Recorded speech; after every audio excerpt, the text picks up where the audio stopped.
သို့တော်တေချာတာကတော့ကျွန်တော်တို့နိုင်ငံမှာအဲ့ချိန်မှာတရားဥပဒေစိုးမိုးမှုကလုံးဝမရှိတော့ဘာဖြစ်လို့လဲဆိုတော့ကျွန်တော်တို့နိုင်ငံသားအချင်းချင်းဟလာအမျိုးသမီးယဉ်ကျေးလိမ္မာပါတယ်ဆိုတော့ကျွန်တော်တို့မြန်မာအမျိုးသမီးတွေကိုယ်တိုင်ကခေါင်းဖြတ်လူတက်တဲ့နေရာမှာပါလာပြီတော်လိုင်းဆိုတော့ထမင်းစားစပွဲပိုင်းပေါ်မှာထိုင်ပြီးဇွန်းနဲ့ခင်းနဲ့စားရတဲ့အမျိုးမျိုးမဟုတ်ဘူးဗျတော်လိုင်းမှာဘေးထွက်ဆိုးကျိုးဆိုတာရှိပါတယ်အဲ့ဘေးထွက်ဆိုးကျိုးလေးတစ်ခုလေးကို highlight လုပ်ပြီး spot ထိုးပြီးတော့မှတော်လိုင်းတစ်ခုလုံးကိုဆွဲချဖို့ဆိုတာတော့မဖြစ်နိုင်ပါဘူးတိုင်းပြည်တစ်ခုကိုတိဆောက်တဲ့အခါမှာအခုနလိုပြောတဲ့အာဃာတတွေရှိတယ်လမ်းတွေပေါ်မှာငင်းချမ်းစွာအတူတချောင်းပါတဲ့ဆန္ဒပြနေတဲ့ပြည်သူလူထုကိုပြစ်တက်ခဲ့တယ်ဆိုတော့ပြောကြဆိုကြအလားကိုရင်းကြသားကြသမိုင်းမှတ်တမ်းတွေလည်းအပြည့်အဝရှိတယ်အဲ့ဒီဟာတွေကိုမြန်မာနိုင်ငံမှာ1988ခုနှစ်ဩဂုတ်လ10ရက်နေ့ပြည်သူလူထုလူဒန်းစားပေါင်းစုံပါဝင်တဲ့ရှစ်လေးလုံးဒီမိုကရေစီရေးတော်ပုံလှုပ်ရှားမှုကြီးပေါ်ပေါက်ခဲ့တာအခုဆိုလို့ရှိရင်29နှစ်ပြည့်မြောက်ခဲ့ပြီဖြစ်ပါတယ်။ဒါပေမဲ့လည်းပြည်သူလူထုတောင်းဆိုခဲ့တဲ့ဒီမိုကရေစီစစ်ဆိုတာအခုချိန်ထိမရရှိသေးဘဲနဲ့စစ်တပ်ကကြီးစိုးပါဝင်နေတဲ့ဒီမိုကရေစီတဝက်တစ်ပြက်ကိုသာရရှိနေပါသေးတယ်။စစ်တပ်ကဒီမိုကရေစီလှုပ်ရှားမှုရေးတော်ပုံကြီးကိုအကြမ်းဖက်နှိမ်နင်းခဲ့တာကြောင့်မလို့အခုချိန်နေ29နှစ်ကြာတဲ့အချိန်မှာစစ်တပ်နဲ့ပြည်သူလူထုဆက်ဆံရေးစစ်တပ်နဲ့နိုင်ငံရေးတိုင်းဝိုင်းဆက်ဆံရေးစစ်တပ်နဲ့တိုင်းရင်းသားလူတွေရဲ့ဆက်ဆံရေးအခြေအနေဘယ်လိုရှိပါသလဲပြန်လည်သိမြတ်ဖို့အချိန်တန်ပြီလားဒါနဲ့ပတ်သက်ပြီးတော့ဒီဒီဘိတ်မှာကျွန်တော်တို့ဆွေးနွေးသွားမှာဖြစ်ပါတယ်ကျွန်တော်ကတော့တာလွန်ဆောင်ထပ်ပါအားလုံးပဲမင်္ဂလာပါကျွန်တော်တို့ကိုမြကြီးနဲ့ပဲစကြင်ပါတယ်ဒီဘိတ်ကိုတချို့တွေမသိရလူလည်းရှိမယ်တချို့တွေလည်းမင်းလျော့လျော့ဖြစ်နေတဲ့သူလည်းရှိလိမ့်မယ်အဲ့တော့ရှစ်လေးလုံးအရေးတော်ပုံဆိုတာဘာလဲအဲ့လိုအတူကြုံလေးနည်းနည်းလေးပြန်ပြောပြလို့ရမလားကို60နှစ်ကစပြီးအာဏာသိမ်းခဲ့တဲ့တော်လိုင်းကောင်စီတစ်ဖြစ်လဲမာဆာလာတပါတီအာဏာရှင်စနစ်ကိုဖြုတ်ချတဲ့တိုက်ပွဲပဲဖြစ်တယ်မြန်မာနိုင်ငံမှာဒီမိုကရေစီနဲ့ပါတီစုံစနစ်ထွန်းကားရေးကိုဦးတည်တဲ့တိုက်ပွဲပဲဖြစ်တယ်ရင်ကြားစီရေးအနေနဲ့ရောအခြေအနေကနီးစပ်ပြီလားတစ်ဖက်နဲ့တစ်ဖက်ကအမြင်ကြည့်နိုင်တဲ့အနေအထားမျိုးရှိပြီလားကျွန်တော်တို့စရဲကတိုက်ခဲ့တဲ့အခါမှာကျွန်တော်တို့အနေနဲ့အမျိုးသားရင်ကြားစိတ်ရေးဆိုမူကိုလွတ်ပြီးတော့တိုက်ခဲ့တာမဟုတ်ဘူးတိုင်းပြည်ကိုပြောင်းလဲချင်တာဖြစ်တယ်နိုင်ငံရေးမှာအမြဲတမ်းရန်သူအမြဲတမ်းမိတ်ဆွေဆိုတာမရှိဘူးတိုင်းပြည်ရဲ့အကျိုးစီးပွားပဲရှိတယ်ဒါပေမဲ့တမိုင်းတစ်ခုကိုခွဲဝှက်ပြီးတော့မှဆိုလိုချင်တာကရှစ်လေးလုံးရေးတော်ပုံအပါအဝင်လူထုရဲ့ပေးဆက်ဆွန့်လွတ်မှုတမိုင်းကိုမှတ်တမ်းမတင်မဲနဲ့တော့အသွင်ကူးပြောင်းရေးကာလတည်းဆိုတာဘယ်နိုင်ငံမှာမှမရှိဘူး transitional justice ဆိုတဲ့ဟာမရှိဘဲနဲ့ national reconciliation ဆိုတာတိဆောက်လို့မရဆိုတော့တမိုင်းပဲဒါပေမဲ့အဲ့ဒါကြီးဟာလက်စားချေဖို့အာဃာတတရားတွေနဲ့ထားဖို့မဟုတ်ဒါတစ်ချက်ကျွန်တော်ပြောချင်တယ်နောက်တစ်ချက်ကမူတကယ်ကိုတိုင်းပြည်ကိုပြည်သူအများစုတိုင်းသားတွေအားလုံးလိုချင်တဲ့ဒီမိုကရေစီဖက်ဒရယ်ပြည်ထောင်စုတနည်းအားဖြင့်ဒီမိုကရက်တစ်ဖက်ဒရယ်ပြည်ထောင်စုသွားဖို့နိုင်ငံရေးဆန္ဒရှိကြပြီလားဆိုတော့ကျွန်တော်တို့မှမေးခွန်းထုတ်ဆရာရှိတယ်ဟုတ်ကဲ့ပါကျေးဇူးတင်ပါတယ်ကျွန်တော်တို့နောက်အသေးစိတ်ထပ်ပြီးတော့ဆွေးနွေးပါမယ်ဒေါက်တာနန္ဒာလှမြင့်ကိုကျွန်တော်မြင်ချင်ပါတယ်အဲ့တော့ရှစ်လေးလုံးအရေးတော်ပုံဒီပြည်ထောင်စုကြံ့ခိုင်ဖွံ့ဖြိုးရေးပါတီအနေနဲ့ပေါ့ဒီရှစ်လေးလုံးအရေးတော်ပုံကိုဘယ်လိုအမြင်သဘောထားရှိလဲပါတီအနေနဲ့ပေါ့ပါတီတစ်ခုလုံးဆိုတော့ကျွန်တော်အမြင်ကျွန်တော်ဒီနိုင်ငံရေးလောကထဲရောက်ပြီးတော့ကျွန်တော်လေ့လာတဲ့မြင်ကြည့်တဲ့အခါကျတော့ပြည်သူအများစုဟာစနစ်ဆိုတာထက်ပြည်သူလူထုဆင်းရဲကြက်တဲလာတဲ့အချိန်မှာအစိုးရကိုသူတို့မကြိုက်တော့ဘူးဒါကနိုင်ငံရေးအသီးအမြင်တွေးခေါ်နိုင်တဲ့ပုံစံတွေကြောင့်လေစနစ်ကိုပြောင်းလဲမှဖြစ်တော့မယ်ဆိုတဲ့အမြင်မျိုးတွေရှိမှာပေါ့ဆိုတော့အဲ့ဒီဖြစ်စဉ်တွေခန်းစားချက်တွေခက်ဖြစ်ချင်တာတွေထပ်တူကြလာတာပေါ့ရည်ရွယ်ချက်ချင်းတော့မတူအမြင်ချင်းတော့မတူသို့တော်လည်းပဲဒုထွက်ထားချင်းတူလာတဲ့အချိန်မှာဒီ88ကိစ္စကြီးဖြစ်ပေါ်လာတယ်လို့ထင်တယ်သို့တော်လည်းပဲဒီရှစ်လေးလုံးအရေးခင်းကိုဘယ်သူဥဆောင်လဲလို့မေးဘယ်သူဥဆောင်မှလည်းမသိဘူးသို့တော်တေချာတာကတော့ကျွန်တော်တို့နိုင်ငံမှာအဲ့ချိန်မှာတရားဥပဒေစိုးမိုးမှုကလုံးဝမရှိတော့ဘာဖြစ်လို့လဲဆိုတော့ကျွန်တော်တို့နိုင်ငံသားအချင်းချင်းဟလာအမျိုးသမီးယဉ်ကျေးလိမ္မာပါတယ်ဆိုတော့ကျွန်တော်တို့မြန်မာအမျိုးသမီးတွေကိုယ်တိုင်ကခေါင်းဖြတ်လူတက်တဲ့နေရာမှာပါလာပြီအဲ့ဒါကျွန်တော်ခဏလေးဖြတ်ပြောမယ်အဲ့တော့အများနဲ့ကျွန်တော်တို့ကြည့်နေကြတာဟိုပုံဖော်တဲ့ဟာပေါ့နော်ဘာလွဲနေရလဲအကိုတို့ကကြတော့ဒီမိုကရေစီလှုပ်ရှားမှုရေးတော်ပုံလို့ပြောတယ်တစ်ဖက်ကကြတော့ခေါင်းဖြတ်လူတက်ပွဲလို့ပြောတယ်ဘာကွာနေရလဲတော်လိုင်းဆိုတော့ထမင်းစားစပွဲပိုင်းပေါ်မှာထိုင်ပြီးဇွန်းနဲ့ခင်းနဲ့စားရတဲ့အမျိုးမျိုးမဟုတ်ဘူးဗျတော်လိုင်းမှာဘေးထွက်ဆိုးကျိုးဆိုတာရှိပါတယ်အဲ့ဘေးထွက်ဆိုးကျိုးလေးတစ်ခုလေးကို highlight လုပ်ပြီး spot ထိုးပြီးတော့မှတော်လိုင်းရေးတစ်ခုလုံးကိုဆွဲချဖို့ဆိုတာတော့မဖြစ်နိုင်ပါဘူးပြောမယ်ဆိုအချက်လက်တွေကအများကြီးပြောစရာဖြစ်လာလိမ့်မယ်ဘာဖြစ်လို့ခေါင်းဖြတ်တဲ့လူတက်မှုတွေဘယ်သူကဖန်တီးတာလဲဆိုကျွန်တော်တို့ဘက်ကလည်းပြောစရာရှိတယ်ဒါပေမဲ့ဒါတွေကိုကျွန်တော်မပြောချင်ဘူးဘာဖြစ်လို့လဲဆိုအမျိုးသားပြန်လဲတင့်မြတ်ရေးမူအရာဖြစ်တယ်ဒီတော်လိုင်းရေးကိုညင်းပယ်လို့မရလို့ဒီကနေ့တိလေးလေးပြောမယ်ဆိုလို့ရင်စစ်ဆိုးကကိုယ်တိုင်ကကြိုက်တယ်ဖြစ်စီမကြိုက်တယ်ဖြစ်စီပါတီစုံစနစ်ကိုလက်ခံခဲ့ရတာပဲမဟုတ်ဘူးလားဒါဒီတော်လိုင်းရဲ့အကျိုးဆက်ပဲဒါပဲသူပြောသလိုဒါခေါင်းဖြတ်လူတက်ပွဲမဟုတ်ဘူးဒါဘေးထွက်ဆိုးကျိုးဒါတင်ပြီးတော့တစ်ခုလေးကို highlight လုပ်တယ်လို့ပြောတယ်အဲ့ဒီအချိန်မှာဒီလိုမျိုးတရားဥပဒေစိုးမိုးမှုမရှိဘူးတိုင်းပြည်စုပူအုံကြွနေတဲ့အချိန်မှာဒီတိုင်းပြည်ကြီးကိုအချုပ်ချာအာဏာမဆုံးရှုံးရအောင်တိုင်းပြည်ပြိုကွဲမသွားအောင်ဒီထက်ပို့ပြီးတော့စိုးပွားတဲ့ဖြစ်စဉ်တွေမဖြစ်လာအောင်ဘယ်အဖွဲ့အစည်းကလုံနိုင်တဲ့အဲ့အချိန်မှာလုံနိုင်တဲ့အင်အားစုဘယ်သူရှိသလဲဒါလေးကိုကျွန်တော်မြင်ချင်တယ်တက်မတော်မှာတပါဘယ်သူရှိသလဲအဲ့ဒါတော့ကျွန်တော်လည်းဖြည့်စရာရှိတယ်ဗျကိုနန္ဒာလှမြတ်အဲ့ချိန်တော့ငယ်သေးလို့မသိလို့ဖြစ်ပါလိမ့်မယ် တကယ်တမ်းကျတော့စက်တင်ဘာလ20ရက်နေ့မှာအားလုံးအစည်းအဝေးထိုင်ပြီးတော့မှဂျာပြည့်အစိုးရဖွဲ့စည်းရေးဆိုတာရှိပါတယ်ထပ်တစ်ခါပြောရမယ်အဲ့ဒီချိန်တော့ကော်မရှင်ရှိပါတယ်ဥပဒေဦးဆောင်တယ်ကော်မရှင်ကကျွန်တော်တို့ဒေါအောင်ဆန်းစုကြည်ဦးနုဦးအောင်ကြီးပါမယ်အားလုံးကျွန်တော်ပါပါတယ်ခေါ်တွေ့တဲ့အခါမှာဂျာပြည့်အစိုးရအတွက်ကမ်းလှမ်းမှုတွေရှိခဲ့မှုပါတယ်တက်မတော်တစ်ခုတည်းကျွန်တော်တက်မတော်မစော်ကားပါဘူးတက်မတော်အတိုင်းပြည်ပဲလိုအပ်ပါတယ်ဒါပေမဲ့တက်မတော်ကလုံမှရမယ်ဆိုတဲ့ဟာတော့ကျွန်တော်လက်မခံပါဘူးအားလုံးကိုပြောရရှိသေးတယ်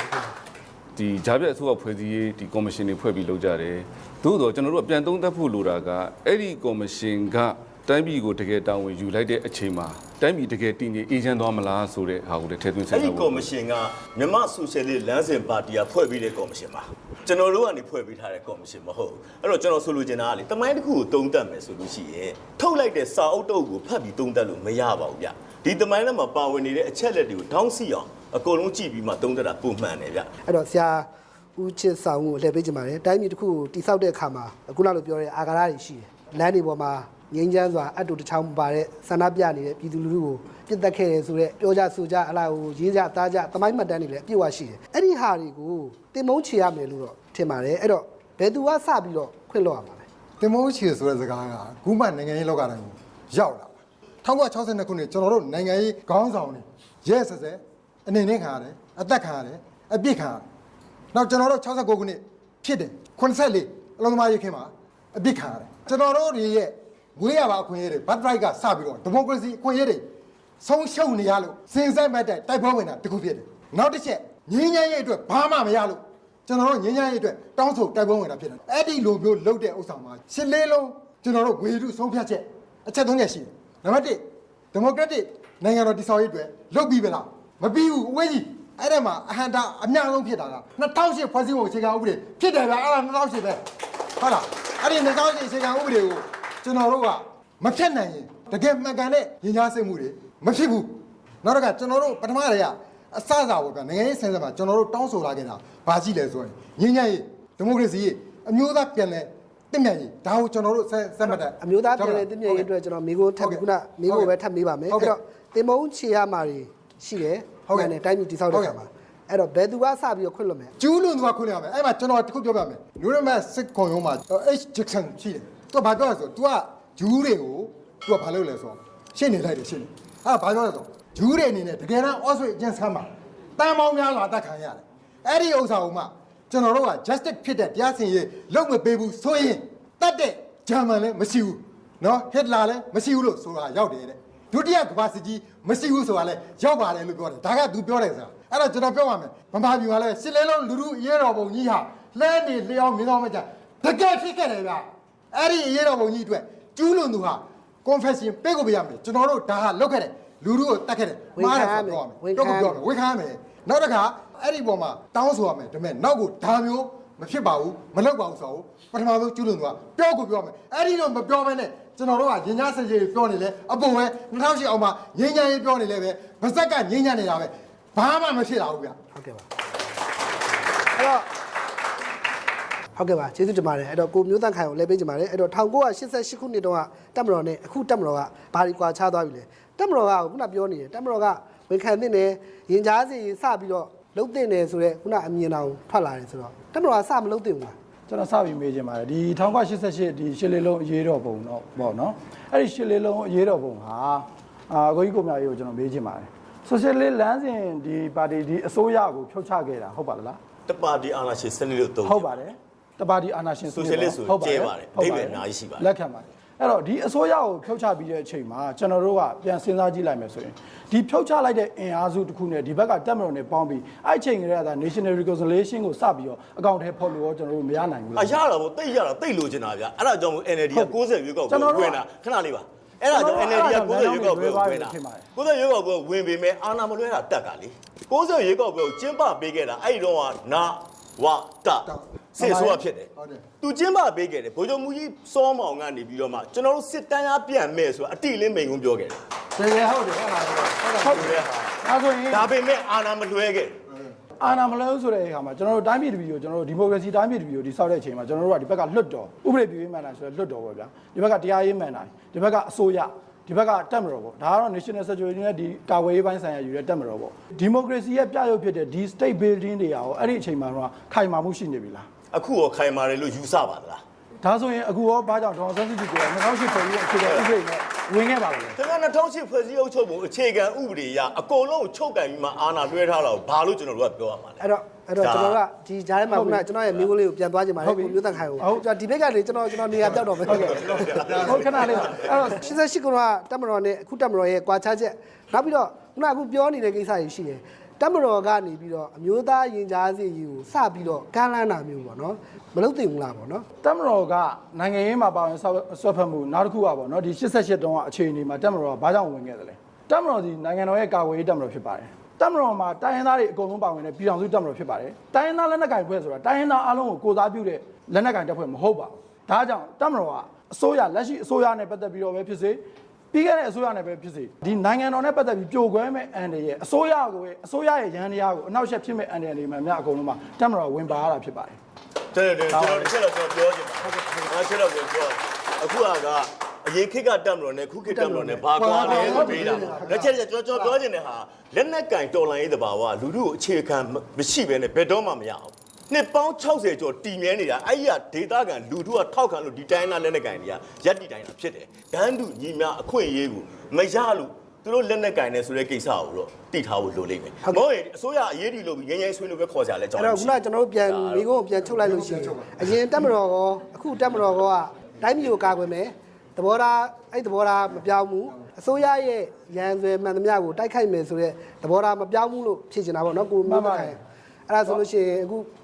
ဟုတ်ကဲ့ပြောပါ ကျွန်တော်ပြောမယ်အဲ့တော့အဲ့ဒီလိုသဘောထားမှတ်မယ်ဆိုရင်စစ်တပ်ဟာစစ်တပ်လုပ်ပဲလုပ်ကုန်လုပ်ရတော့အဲ့ဒါဆိုလို့ရှိရင်ခင်ဗျားတို့ဟဲ့လား election body မဟုတ်ဘဲနဲ့ခင်ဗျားတို့ပြည်သူတို့မှာဝမ်းတာယူထားတာလုံးဝကျွန်တော်တို့မကြိုက်ဘူးကြအဲ့ဒါပြည်သူလူထု ဘာလို့ကျွန်တော်တခုဆွေးနွေးချင်ပါတယ် ဟုတ်ကဲ့ တခုဆွေးနွေးချင်တာတခုကဘာလဲဆိုတော့ကျွန်တော်တို့ဒီနေ့မြန်မာနိုင်ငံရဲ့အခြေအနေကိုမှန်မှန်လေးသုံးသပ်ဖို့လိုတယ်ဘာလို့ကျွန်တော်တို့နိုင်ငံတကာကိုလူငယ်ဘဝနဲ့ထွက်တဲ့အချိန်မှာသူများနိုင်ငံကဖွံ့ဖြိုးတိုးတက်ပြီးသူများနိုင်ငံကကျောင်းသူကျောင်းသားတွေတင်းတုံးတင်းတင်နဲ့ဟဲ့လားနေတဲ့အချိန်မှာကျွန်တော်တို့နိုင်ငံမှာကျွန်တော်တို့ပညာရေးနဲ့ဟဲ့လားကျန်းမာရေးထိုးတက်မှုတွေဟဲ့လားကျွန်တော်တို့နေရထိုင်ရတာသူတို့နဲ့မတူညီမှုတွေတွေ့တဲ့အချိန်မှာစိတ်မကောင်းဖြစ်တယ်နိုင်ငံရေးဖြစ်စဉ်ကိုကျွန်တော်တို့ဂျားတွေကနေပြီးတော့မှနိုင်ငံသားတယောက်အနေနဲ့သုံးသပ်ကြည့်တဲ့အခါကျတော့စစ်တပ်ပါဝင်လာတာကိုလည်းကျွန်တော်တို့ကပြောလို့ရတယ်သို့တော့အဲ့ဒီကဘာကြောင့်ပါဝင်လာလဲဆိုတော့ကျွန်တော်တို့နိုင်ငံရေးသမားကြီးတွေရဲ့စီလုံးညီညွတ်မှုမရှိခဲ့တဲ့အပေါ်မှာစစ်တပ်ကဝင်ပါနေရတာလည်းဖြစ်တယ်နောက်တစ်ခုကအခုအဘတို့အချို့ကျွန်တော်ပြောရတယ်ဘာဖြစ်လို့လဲဆိုတော့အချိန်ခက်ခဲရကျွန်တော်ပထမပိုင်းလေးခဏဖြတ်လိုက်ပါမယ်ဒုတိယပိုင်းမှာကျွန်တော်ဆက်ပြီးတော့ရေးကုန်ကြပါမယ်အဲ့တော့ကျွန်တော်တို့အခု